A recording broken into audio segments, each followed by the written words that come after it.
Welcome to Conversations with the CTO.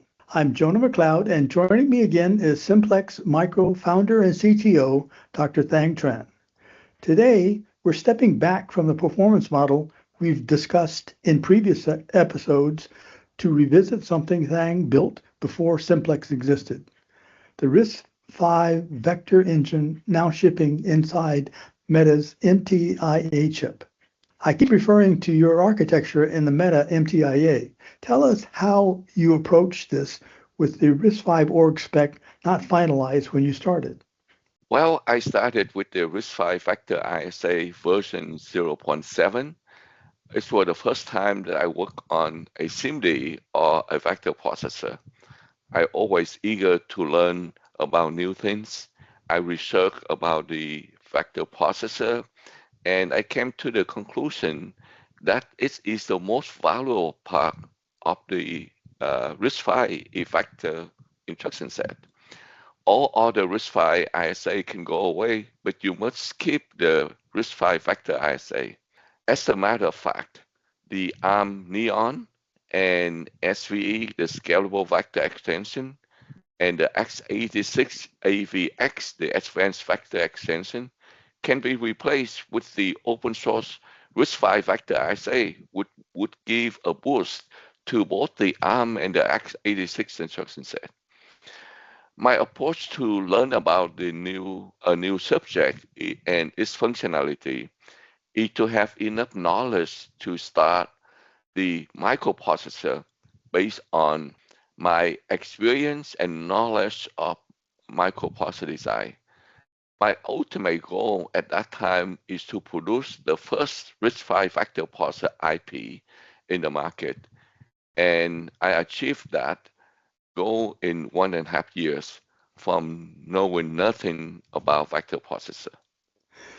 What was the biggest risk in committing to a spec that was still moving underneath you? After I learned about RISC-V vector, the risk is not bad because there were precedents. The K1, which is a vector processor, and a lot of works were done at UC Berkeley on vector processor. Keeping in mind that RISC-V is a flexible ISA, there are reserved opcode space for custom instruction. A change in spec can become an advantage for us, a feature that no one has. So that's exactly what we done. Some of the earlier instruction become custom instruction because it wasn't in the vector spec, and it can be an advantage for us. If anything, the spec would become simpler and scalable than the earlier version. It is not only us, but Meta also put money into the development of the processor, the MTIA. So for us, the risk is very low.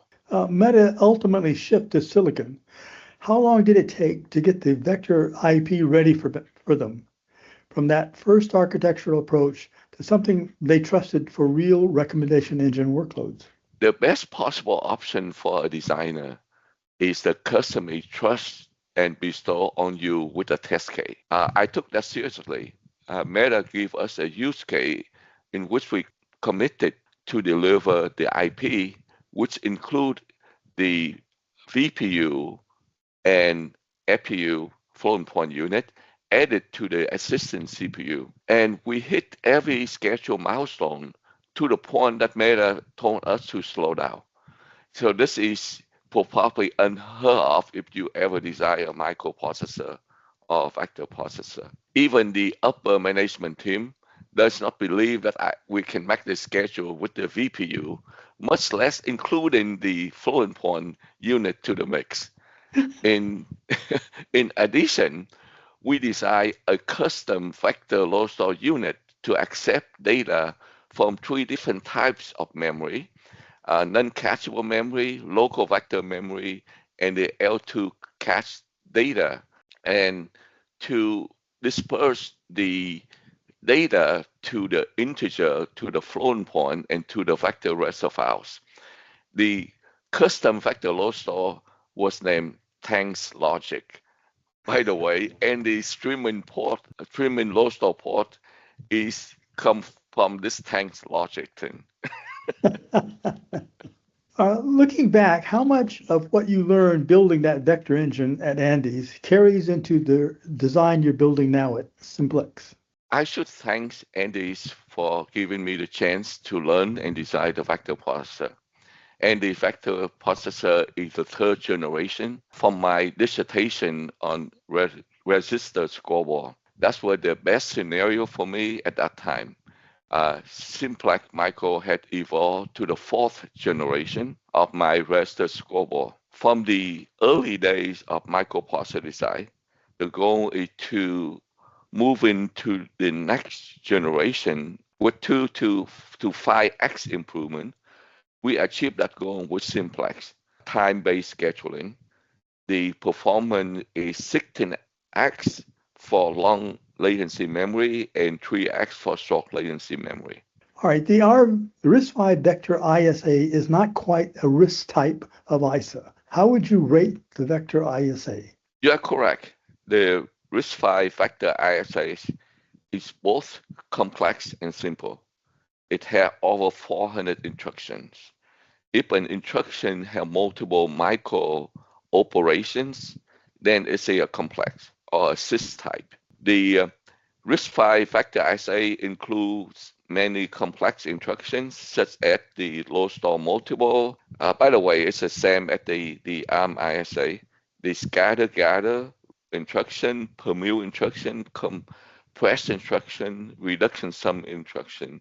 All these things require multiple micro operations. But at the same time, the RISC type, the simple instruction type, feature a fixed location for the vector register in the instruction mnemonics and the limitation of the source and the destination operand. The destination is only one single operand. Whether it is a vector register or a flag, you can only write back to one at a time, not both at the same time.